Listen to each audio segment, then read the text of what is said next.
by Tuesday. I do it for you. Alright, I'm gonna power forward. John's about to confront Hiroko with the envelope that says, "You are the father of this child." At least I think that's what they're gonna do. They're either that or they're gonna make another baby the natural way. Because I feel like John has some unspoken feelings about Hiroko. Apparently, John has a lot of unspoken feelings about a lot of things. Okay? He actually pieced together the plot. I didn't think he had it in him. Okay, anyways. It's the Mori episode. Let's go. And she walked ahead of John to the tube, down to the next tent. They stood at one tip of that tense crescent, under the gazes of their friends above, and the occasional observer below.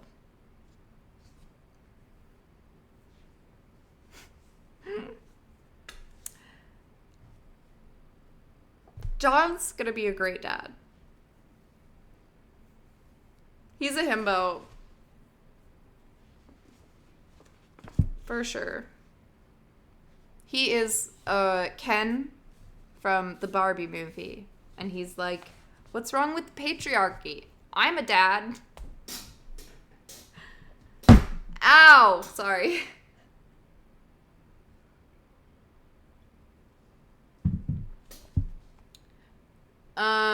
The tent was mostly empty. People were respecting the first hundred's privacy by leaving a gap. "You have suggestions for how I can identify the saboteurs," Hiroko said. "You might start with a boy named Cassie. I do not know how to say this. You might start with a boy named Cassie. Cassie. Alright, I'm calling him Casey. I'm going to call him Casey. You might start with a boy named Casey," John said. "The one that is a mix of you and me." Wait, is that John still speaking? I thought that was Hiroko replying. I'm sorry for using my Hiroko voice at the wrong moment, but I forgot how to read books. Okay, "You might start with the boy named Casey," John said. "The one that is a mix of you and me." She would not meet his eye. John leaned toward her, getting angry. "I presume there's kids from every man of the first 100.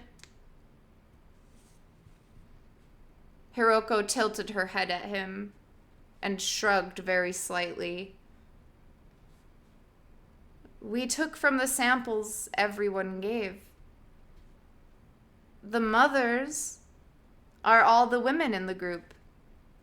The fathers, all the men." "What gave you the right to do these things without our permission?" John asked.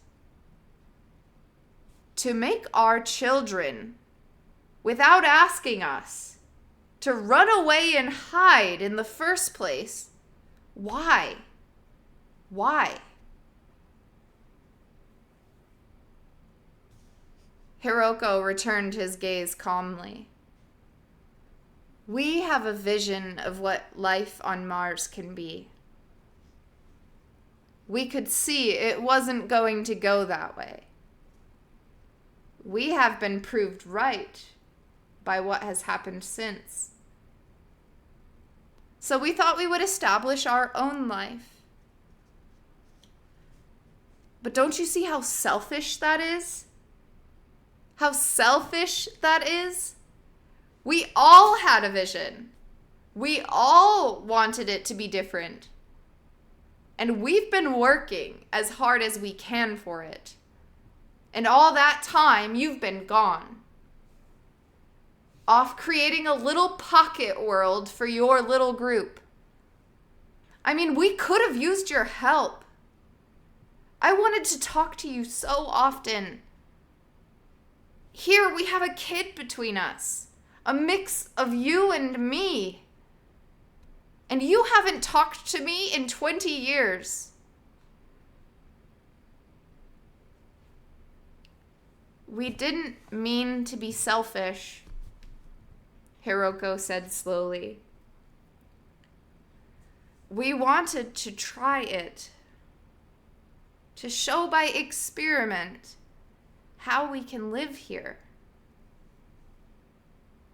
Someone has to show what you mean when you talk about a different life, John Boone.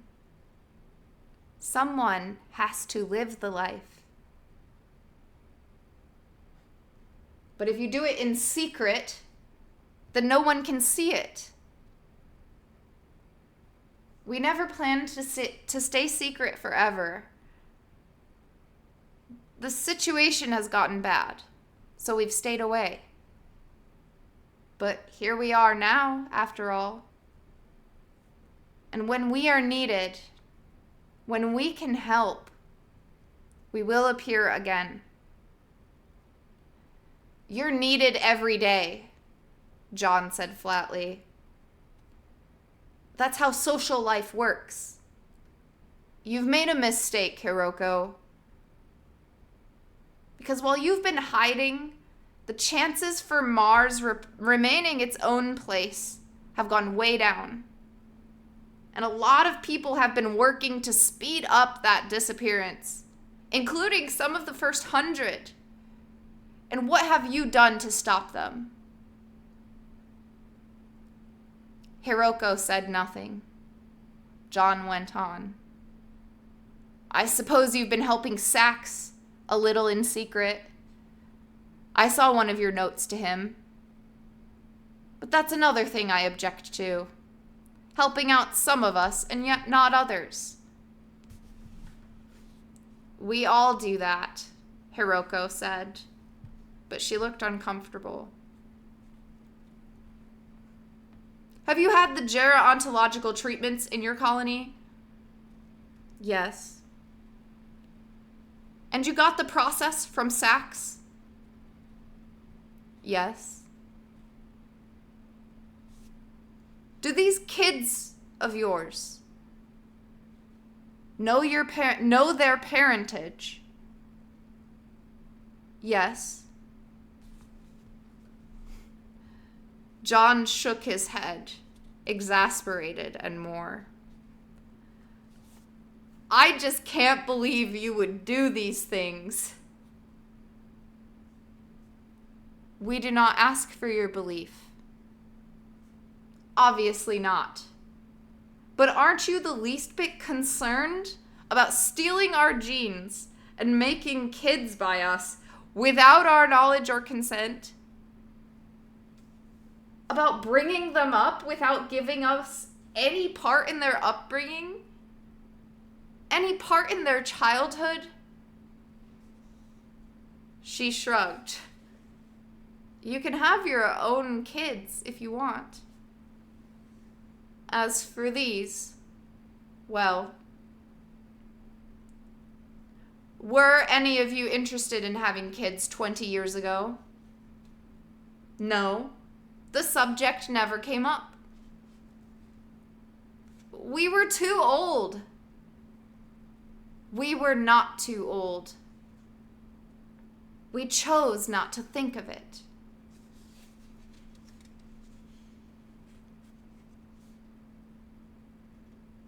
Most ignorance is by choice. Most ignorance is by choice, you know. And so ignorance is very telling about what really matters to people. You did not want children, and so you did not know about late birth. But we did, and so we learned the techniques. And when you meet the results, I think you will see it was a good idea. I think you will thank us. What have you lost after all?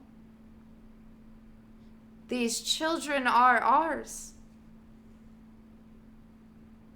But they have a genetic link to you. And from now on, they will exist for you as an unexpected gift, say. As a quite extraordinary gift. Her Mona Lisa smile appeared and disappeared. The concept of the gift again. John paused to think about it. Well, he finally said, we'll be talking about that for a long time, I suppose. I suspect. Twilight had turned the atmosphere below them into a dark purple band, running like a velvet border around the black star-studded bowl which had appeared over their heads. In the tents below, they were singing, led by the Sufis, Harmakis, Mangala, Nergala, Akwaka, Harmakis, Mangala, Nergala, Akwaka, and around again, time after time, adding grace notes that were other names for Mars, and encouraging the bands already there to add instrumental accompaniments of all kinds, until every tent was filled with this song, all of them singing together. The Sufis then began their whirling, and little knots of dancers swirled all through the crowds. Will you at least stay in contact with me? Will you at least stay in contact with me now? John said intently to Hiroko. Will you give me that? Yes.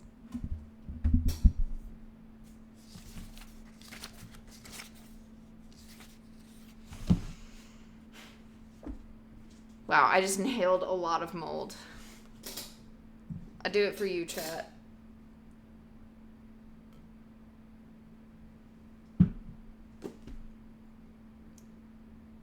Alright, this is about to be the most I've read, like, on Monday Book Club in a while. We have 3 more pages. That's putting it, conservatively. Because it's actually 3 whole fucking pages front to back. So it's like, at least 6.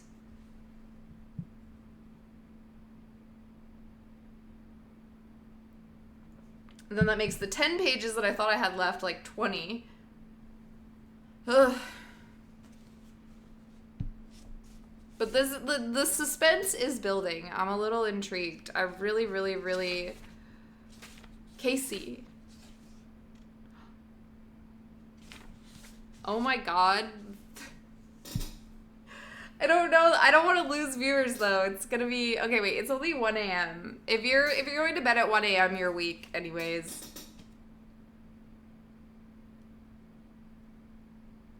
Edge of my seat. Thank you. I hope everyone feels the way you feel, Emmerich. It's 2 a.m. for me. Oh, fuck.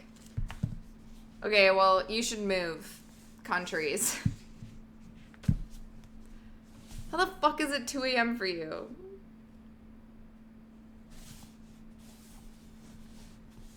Okay. Do you have work in the morning? Then whatever.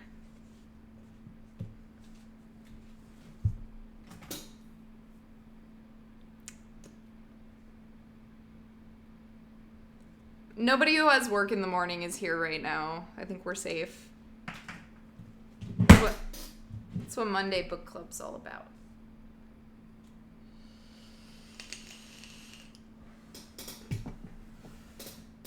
We're gonna finish part 5, and anyone who's not here can watch the VOD. Bitch. It's holiday time in Chile. Okay, blah, blah, blah. Will you give me that? Yes. They returned to the upper tent, and the group went down together into the general party and joined the celebration. John made his way slowly to the Sufis and tried the spins he had learned from them on their mesa.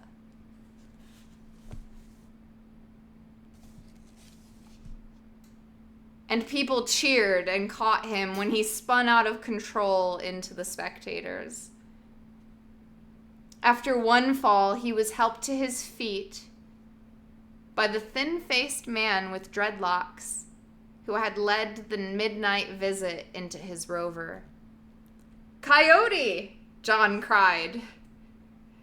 "It's me," the man said, and his voice caused a ripple of electricity down John's spine. But no reason for alarm. He offered John a flask. After a moment's hesitation, John took it and drank. Fortune favors the bold, he thought. Tequila, apparently. It's me, I'm the guy. Fortune favors the bold. Tequila, apparently. "You're Coyote!" He shouted over the music of the magnesium drum band. The man grinned wildly and nodded once, took the flask back, and drank. "Is Casey with you?" "No, he doesn't like this meteor." "No, he doesn't like this meteor." And then with a friendly slap to the arm, the man moved off into the swirling crowd. He looked over his shoulder and shouted, "Have fun." John watched him disappear among the faces in the crowd, feeling the tequila burn in his stomach. The Sufis, Hiroko, now Coyote. Is this like a fever dream that John's having? I think it is. I think John might be dead already.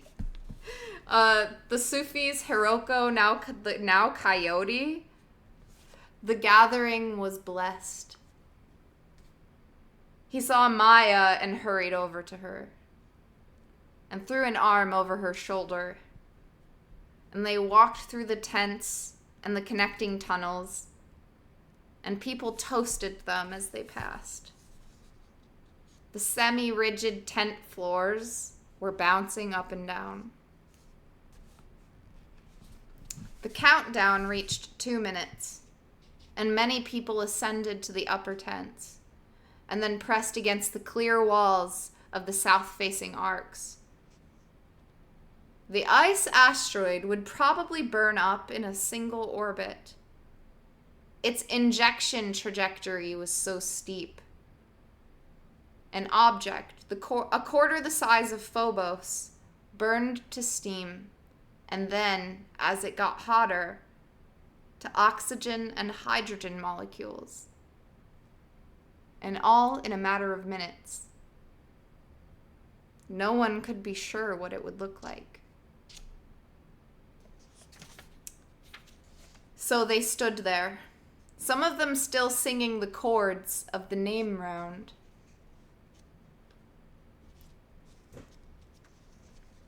And then a final countdown was picked up by more and more of them, until they were all into the last 10, shouting out the reversed sequence of numbers at the top of their lungs in the astronaut's primal scream. They roared out, 0. And for 3 breathless heartbeats, nothing happened. Then a white ball, trailing a blazing fan of white fire, came shooting up over the southwestern horizon. Came shooting up over the southwestern horizon, as big as the comet in the Bayeux Tapestry, and brighter than all the moons and mirrors and stars combined.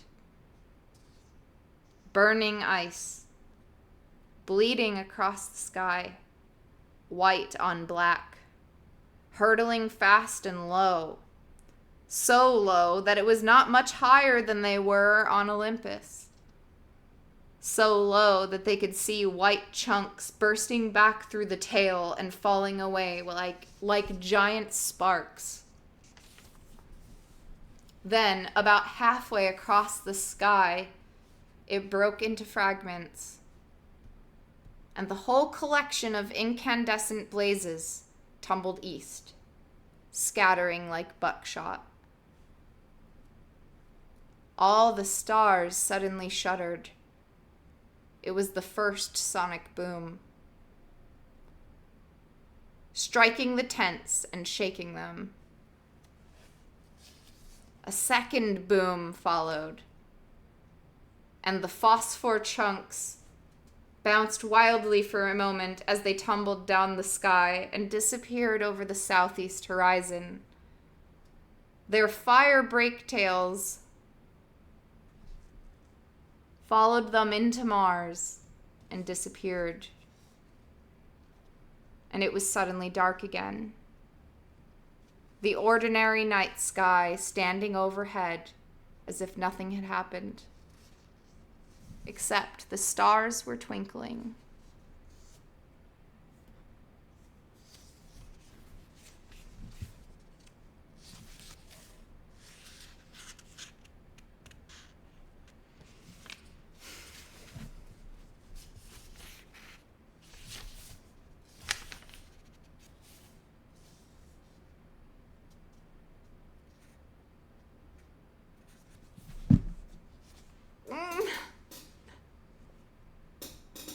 No, it's not a look of confusion, but it's okay.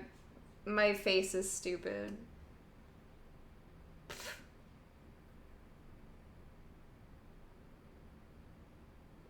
I'm sorry, Flexo. Okay, I just read the last sentence of the section. It's taking so fucking long. It's already been 15 minutes. Ugh, okay. It'll be over before we know it, chat. It'll be over soon. And then we'll miss it. After all that anticipation, the passage had taken no more than 3 or 4 minutes. The celebrants had mostly gone silent at the sight, but many had cried out involuntarily at the sight of the breakup, as during a fireworks show, and again at the impact of the 2 sonic booms. Now, in the old dark. Ugh, the old dark? Oh, you poet! Sorry, I screamed. And now, in the old dark, the silence was complete. And people stood in their tracks. What could you do after something like that? But there was Hiroko, making her way through the tents to the one where John and Maya and Nadia and Arkady were standing together.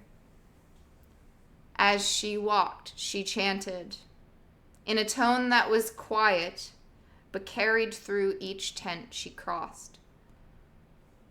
Al-Kahira, Ares, Aquaka, Bahram, Harmachis, Hrad, Huo-Sing,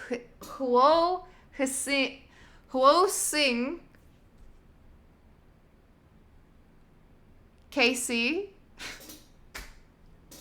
Okay, that's how I know I'm pronouncing Casey wrong. Casii. I feel like it should have some more, like, zest to it, you know? Casii. Casey. Shelbatanu. Seamood. Tiu. Chew. Two. She walked through the crowd right to John. And facing him, she plucked up his right hand and pulled it aloft and suddenly shouted, "John Boone! John Boone! Hoc toi!" And then everyone was cheering and yelling, Boone, Boone, Boone, Boone. And others were shouting, Mars, Mars, Mars.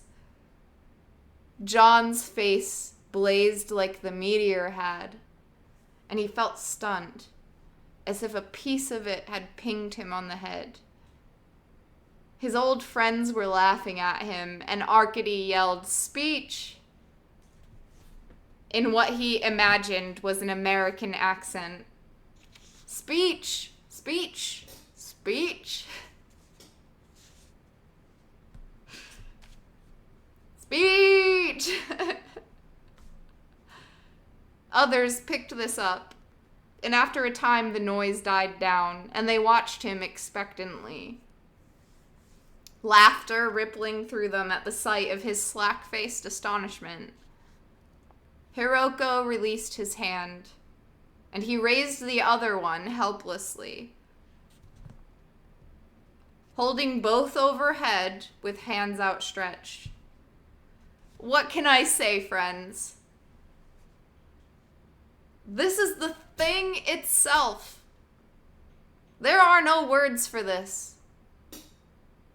This is what words ask for.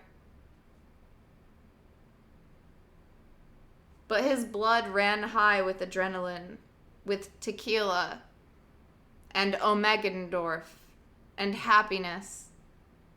And without willing it, the words spilled out of him as they so often had before. Look, he said. Here we are on Mars. Laughter. That's our gift. And a great gift it is. The reason we have to keep giving all our lives to keep the cycle going. It's like in ecoeconomics, where what you take from the system has to be balanced by what you give into it. Balanced or exceeded to create that anti-entropic surge, which characterizes all creative life, and especially this step across to a new world. This place that neither nature nor culture, transformation of a planet, of this place that is neither nature nor culture, transformation of a planet into a world, and then a home. Now, we all know that different people have different reasons for being here. And just as important, the people who sent us up had different reasons for sending us. And now we're beginning to see the conflicts caused by those differences. There are storms brewing on the horizon, meteors of trouble flying in, and some of them are going to strike dead on, rather than skip ahead like that blaze of white ice just did. Cheers. It may get ugly. At times, it almost certainly will get ugly. So we have to remember that just as these meteor strikes enrich the atmosphere, thicken it, and add the elixir oxygen to the poisonous soup outside these tents, the human conflicts coming down may do the same. Melting the permafrost at our social base, melting all those frozen institutions away, and leaving us with the necessity of creation, the imperative to invent a new social order that is purely Martian as Hiroko, our own Persephone, come back up out of the regolith to announce the start of this new spring. Cheers. Now I know that I used to say that we had to invent it all from scratch. But in these last few years, traveling around and meeting you all, I've seen that I was wrong to say that. It's not like we have nothing and are being forced to conjure forms godlike out of the vacuum. We have the genes, you might say. The memes. The memes, as Vlad says. Meaning our cultural genes. So that's it. In the nature of an act of genetic engineering, what we do here. We have the DNA pieces of culture all made and broken and mixed by history. And we can choose and cut and clip together from what's best in that gene pool.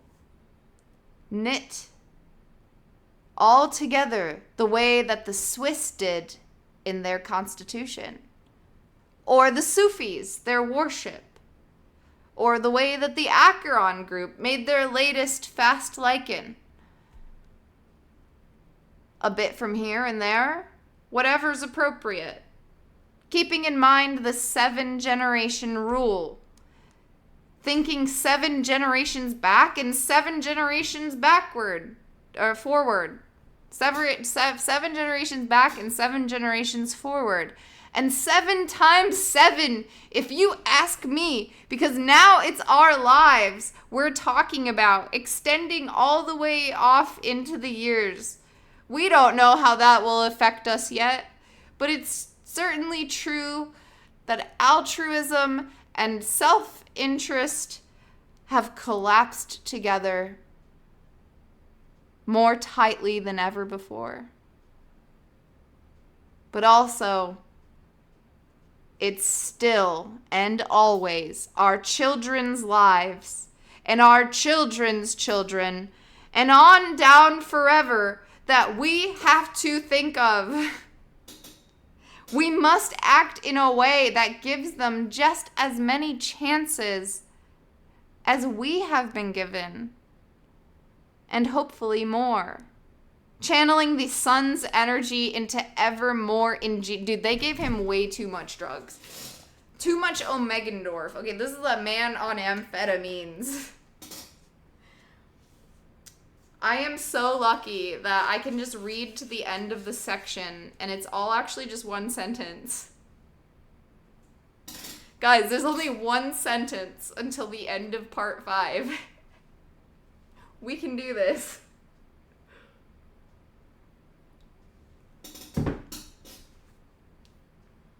Hiya.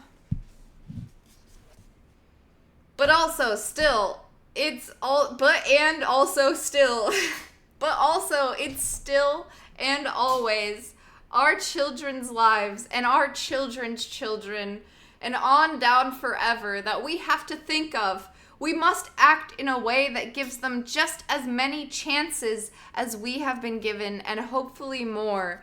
Channeling the sun's energy in ever more ingenious ways to reverse the flow of entropy in this little pocket of the universal flow. And I know that that's an awfully general way of putting things when this treaty that orders our lives here is coming up for renewal so soon.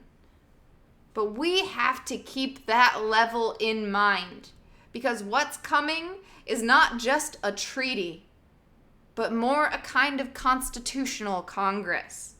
Because we're dealing with the genome of our social organization.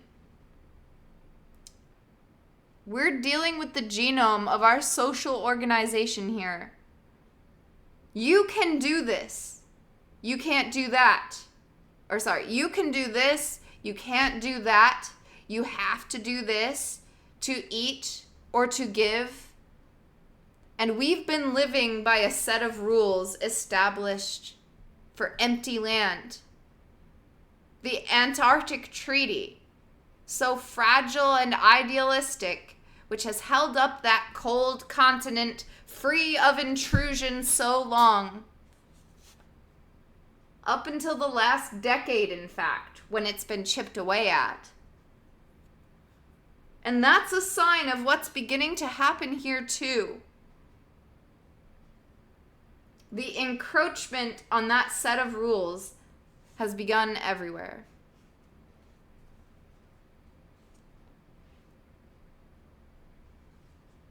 The encroachment on that set of rules has begun everywhere.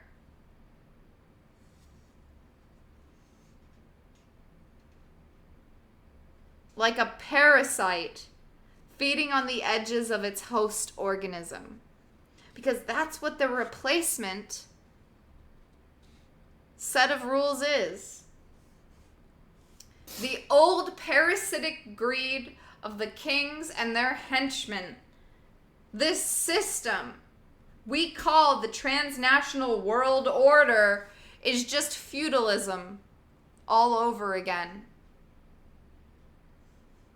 A set of rules that is anti-ecologic.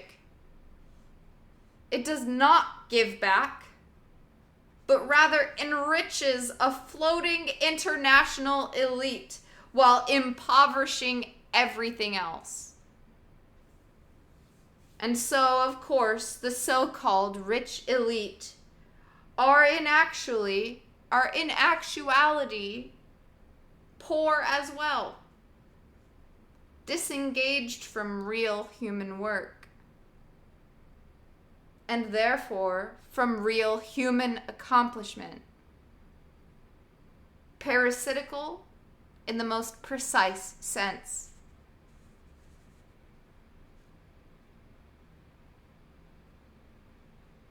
And yet powerful too, as parasites that have taken control can be. Sucking the gifts of human work away from their rightful recipients, which are the 7 generations, and feeding on them while increasing the repressive powers that keep them in place. Cheers. So, it's democracy versus capitalism at this point, friends. And we out on this frontier outpost of the human world are perhaps better positioned than anyone else to see this. And to fight this global battle, there's empty land here. There's scarce and non-renewable resources here. And we're going to get swept up into the fight. And we cannot choose not to be part of it. We are one of the prizes. And our fate will be decided by what happens throughout the human world. That being the case, we had better band together for the common good. For Mars, and for us, and for all the people on Earth, and for the 7 generations. Guys, it's bloated on purpose, you fucking idiots. That's John. That's John, boys. And you better appreciate him because he's gonna die soon. Shut up, chat. John is bloated. He's a bloated corpse in the fucking farm.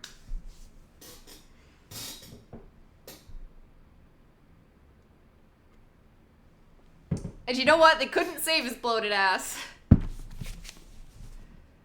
He's not uniting hearts and mind. He's a bloated corpse. Shut up. Cheers. Um...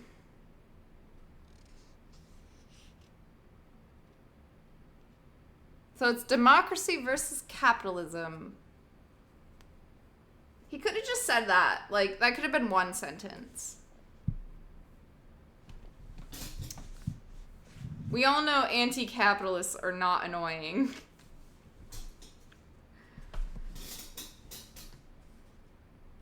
Like, come on, man. Condense it down a little. We had better band together for the common good. Blah, blah, blah, blah, blah. That being the case, for all the people, for us and all the people on Earth, and for the 7 generations, it's going to be hard. It's going to take years. And the stronger we are, the better our chances. Which is why I'm so happy to see that burning meteor in the sky, pumping the matrix of life into our world. And why I'm so happy to see you all here to celebrate it tonight. A representative Congress of all that I love in this world.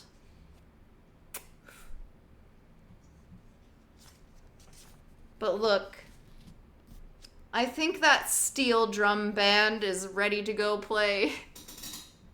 Aren't you? Shouts of assent.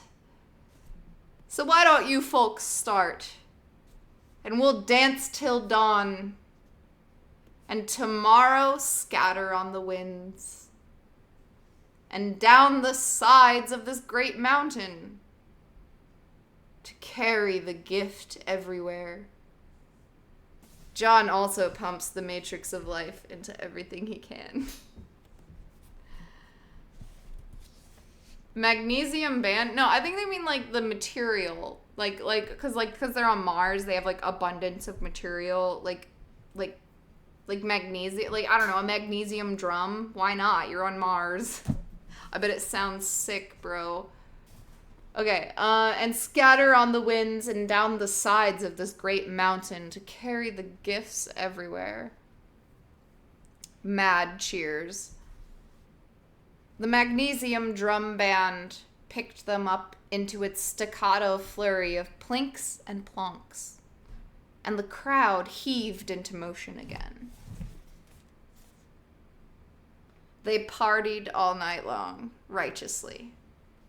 John spent the time wandering from tent to tent, shaking hands and hugging people. Thanks, thank you. I don't know. I don't remember what I said. But this is what I meant all along. This right here. His old friends laughed at him. Sax, drinking coffee and looking supremely relaxed, said to him, "Syncretism, is it?" Syncretism, is it? Very interesting. Very well put. With the tiniest of smiles. Maya kissed him. Vlad and Ursula and Nadia kissed him. Oh my god, I'm gonna cry. Like, honestly, he's such a dope. I'm gonna cry. Oh my god. And then everybody kissed him.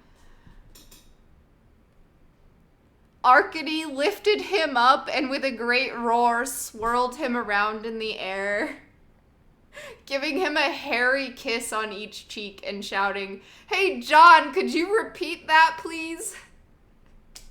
Hooting at the very thought. You amaze me, John. You always amaze me. And Hiroko with her private smile, with Michelle and Iwao flanking her, grinning at him. Michelle said, "I think this is what Maslow meant by the term peak experience."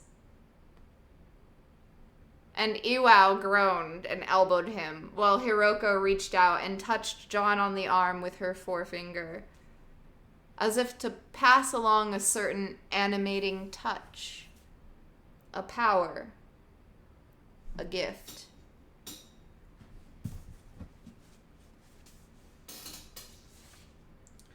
The next day, they sorted and bagged the party wreckage and took down the tents, leaving the flagstone terraces behind, like strands of cloisonne necklace.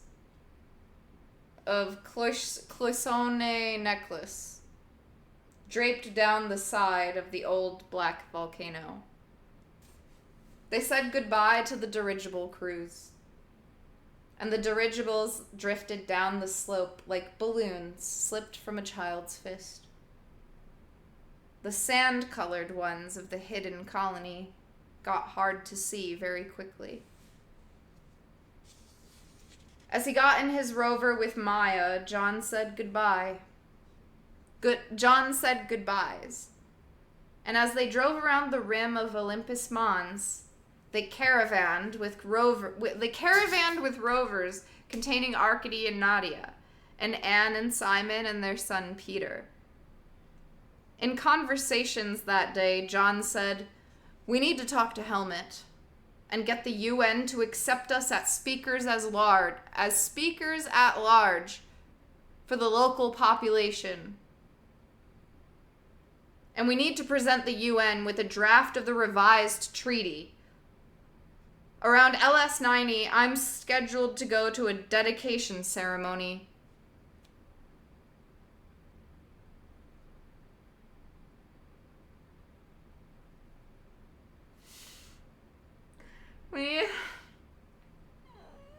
I can't finish it. I can't finish the last paragraph. Oh my god, only a few of them can make it. Okay. I need to go around LS90. I'm scheduled to go to a dedication ceremony for a new tent city on East Tharsis. Helmut is supposed to be there. Maybe we could meet then. Only a few of them could make it, but they were named delegates for the rest, and the plan was agreed on. After that, they talked about what the contents of the draft treaty should... They talked about what the contents of the draft treaty should be. Calling around to all the caravans and the dirigibles. The next day, they came to the ramp down the northern escarpment, and at its foot they took off in each direction. "That was a good party," John said over the radio to each intern. "See you at the next one." The Sufis rolled by while they were stopped, and they waved from their windows. Oh god. The Sufis rolled by while they were stopped, and they waved from their windows, came on the radio to say goodbye as well. John recognized the voice of the old woman who had tended him at the toilet after his dance in the storm. As he was waving at their caravan, she said over the radio, "Whether it be of this world or of that, your love will lead us yonder at the last." Part 6. Guns under the table. Thank you. Our most prestigious club. God.